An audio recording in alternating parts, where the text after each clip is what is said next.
Good evening. This is All India Radio and I'm Anuja Kumar with the news at 9.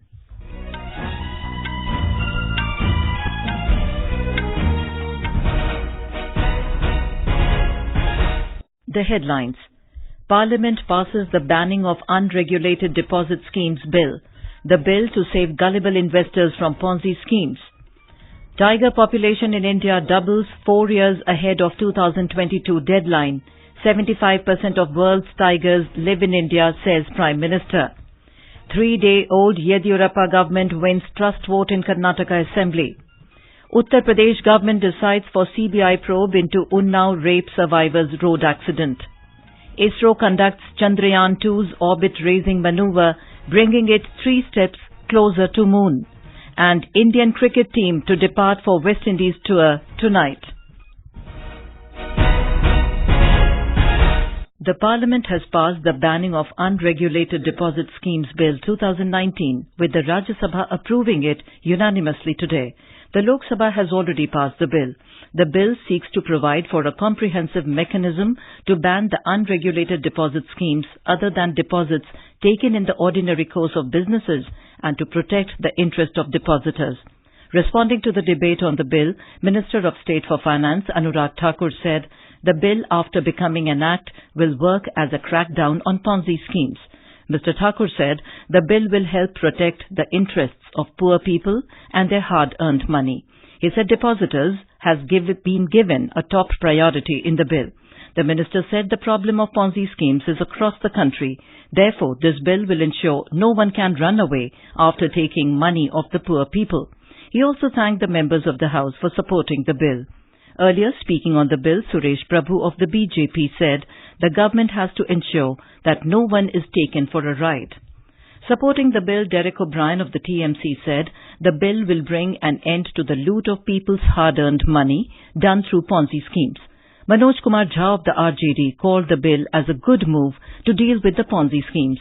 T. Subbarami Reddy of the Congress applauded the bill, saying it will ensure the action against those who indulge in wrong practice of running Ponzi schemes. The Banning of Unregulated Deposit Schemes Bill provides for attachment of properties or assets and subsequent realization of assets for repayment to depositors. The bill also proposes adequate provisions for repayment of deposits in cases where such schemes nonetheless manage to raise deposits illegally. The Rajya Sabha today passed the Insolvency and Bankruptcy Code Amendment Bill 2019. The bill seeks to amend the Insolvency and Bankruptcy Code IBC 2016, which provides a time-bound process for resolving insolvency in companies and among individuals. Replying to a debate on the bill, Finance Minister Nirmala Sitharaman highlighted the need of amendment in the IBC 2016. They're largely to remove the ambiguities and to facilitate a smooth conduct of the corporate insolvency resolution process for maximizing the outcomes in line with the preamble of the code. So the Insolvency and Bankruptcy Code seeks to amend 7 sections of the Insolvency and the Bankruptcy Code Act of 2016. Earlier, participating in the discussion on the bill, Kapil Sibal of Congress pointed out several pertaining issues with regard to insolvency and demanded referring the bill to the Select Committee for detailed discussion. Bhupendra Yadav of BJP stressed the need for this amendment bill and supported it. Manish Gupta of TMC, Ravi Prakash Verma, Binoy Viswam of CPI, Suresh Prabhu of BJP, Jairam Ramesh of Congress and others also expressed their views. The Lok Sabha has passed the National Medical Commission Bill 2019. The bill seeks to repeal the Indian Medical Council Act 1956. It is aimed at providing a medical education that improves access to quality and affordable medical education. The bill will also ensure availability of adequate and high-quality medical professionals in all parts of the country, besides promoting equitable and universal healthcare that encourages community health perspective. Prime Minister Narendra Modi today stated that India is one of the safest habitats in the world with almost 3,000 tigers, releasing the All India Tiger Estimation 2018 on the occasion of Global Tiger Day in New Delhi. The Prime Minister reaffirmed the government's commitment to protecting the tiger and taking all possible steps According to the survey, the count of tigers in India has risen to 2,967. Mr. Modi said the results of this tiger census would make every Indian and nature lover happy. He expressed joy that India has achieved the target of doubling the tiger population 4 years early ahead of 2022. He said India is proud to be home to almost 75% of the global tiger population. Bharat करीब 3000 tigers के साथ दुनिया के सबसे बड़े और सबसे सुरक्षित हैबिटाट्स में से एक है। दुनिया भर में टाइगर की करीब 3/4 आबादी का बसेरा हमारे हिंदुस्तान में है। Addressing the gathering, Environment Minister Prakash Javadekar said the whole world is watching as India takes giant leaps in conservation of tigers. Prime Minister Narendra Modi will feature in a special episode of the iconic survival television series Man vs. Wild on Discovery Channel to be premiered on 12th of next month. The show will be hosted by renowned adventurer Bear Grylls. Shot in Jim Corbett National Park, the show will create awareness about environmental changes and wildlife conservation. The episode will be showcased in over 180 countries across the world on Discovery network of channels. Prime Minister Narendra Modi today reiterated India's strong commitment to work for further deepening the unique bilateral partnership with Myanmar. Mr. Modi said this during a meeting with Commander-in-Chief of Myanmar Defence Services, Senior General Min Aung Hlaing, who called on him in New Delhi. Earlier in the day, India and Myanmar signed a Memorandum of Understanding on Defence Cooperation. The MOU was signed in New Delhi after the talks between Minister of State for Defence Sripad Yesso Nayak and the Commander-in-Chief of Defence Services of Myanmar. The Defence Ministry in a release said the talks were aimed at enhancing defence cooperation, review joint exercises and training provided to Myanmar Defence Services. India and Benin today signed 4 MOUs on education, health and e-visa facilities. After the bilateral talks with his Benin counterpart in the capital city Cotonou, President Ramnath Kovind today said in a press statement that both the countries have reviewed their global partnership.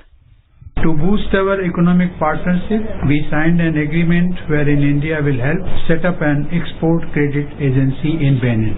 I also conveyed our decision to extend e-visa facility to Benin to give a boost to business and people-to-people ties. In addition to these initiatives, we offered a fresh line of credit of $100 million to finance development projects in Benin. We took stock of the ongoing projects being financed by Indian assistance and hope that they will be completed soon, especially the project to supply safe drinking water to 103 villages in Benin. President Kovind also thanked Benin President for his support for India's candidature for permanent membership of UN Security Council. Defence Minister Rajnath Singh has said India considers Mozambique among its most important friends and partners in Africa. Holding a bilateral meeting with his Mozambican counterpart, Atanasio Tumuke, in Maputo today, Mr. Singh said India and Mozambique are neighbours across the Indian Ocean and both enjoy warm and substantive ties. Mr. Singh said his visit is the first bilateral visit by an Indian Defence Minister to Mozambique and it is likely to provide further momentum to the bilateral ties. This is All India Radio giving you the news. For quick news updates, follow us on Twitter at AIR News Alerts. Karnataka Chief Minister B.S. Yediyurappa proved his majority in the Assembly today, winning the confidence motion by a voice vote. The Speaker K.R. Ramesh Kumar declared the motion as passed as the numbers favoured the BJP government. The Assembly passed the appropriation bill allowing the government to draw from the consolidated fund to meet expenditure such as salaries. Yediyurappa has sought vote on account for 3 months till October. After deliberating upon the business of the House, the Speaker tendered his resignation.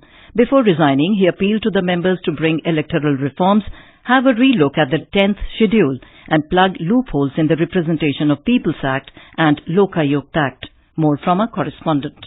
A day after disqualifying 14 more MLAs and deliberating on the vote of confidence in Legislative Assembly today, Speaker K.R. Ramesh Kumar resigned, saying that he worked according to his conscience and upheld the dignity of his office to the best of his abilities. The Governor has directed the government to elect the new Speaker on Wednesday. Tomorrow is the last day to file nomination for the Speaker post. Chief Minister is likely to go to New Delhi tomorrow to discuss the cabinet aspirants with the national leaders. On Friday, the cabinet expansion announcement may come out. The disqualified MLAs Ramesh Jarkiholi and Mahesh Kumatalli have moved the Supreme Court to quash the Speaker's decision to disqualify them as MLAs. Sudhindra, AIR News, Bengaluru. The Uttar Pradesh government has decided to hand over the investigation of the road accident in Raebareli to the CBI, in which 2 persons were killed and the survivor of Unnao rape case got critically injured yesterday. An FIR has also been lodged against the BJP MLA Kuldeep Singh Sengar in this case under various sections of IPC. Yesterday, a car in which the Unnao rape survivor was travelling was hit by a truck. The accident left the woman and her lawyer with critical injuries and killed her 2 aunts who were also travelling with her in the car. More from our correspondent. BJP MLA from Bangarmou, Kuldeep Singh Sengar, his brother Manoj Singh Sengar and 8 others have been charged with various sections of IPC, including murder, attempt to murder and criminal conspiracy along with 15 to 20 unknown persons in FIR. Case has been registered in Gurubakhshganj Police Station in Raebareli district on basis of the complaint given by the rape survivor's uncle Mahesh Singh, who is lodged in Raebareli jail. Victim's mother claimed that the accident was a conspiracy to eliminate the victim and others. Forensic teams are also investigating that whether car crash was accident or death trap by the truck whose registration plate was allegedly scrubbed and painted black. Police have arrested the truck driver and the owner. Meanwhile, the state government has announced free treatment for the injured victim. Sushil Chandra Tiwari, AIR News, Lucknow. The National Commission for Women NCW has asked the Uttar Pradesh Police to ensure a free, fair and speedy probe in Unnao rape case. Indian Space Research Organisation was successful today in completing the 3rd Earth-bound orbit-raising manoeuvres of Chandrayaan-2 satellite. In a tweet, the agency has said that after performing the 3rd orbit-raising manoeuvre today, the satellite is 3 steps closer to the moon.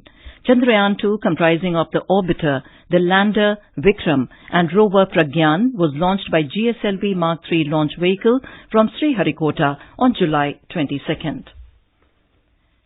An inter-ministerial panel has sanctioned 5,645 electric buses for operations in 65 cities and for intercity operations to 8 state transport undertakings.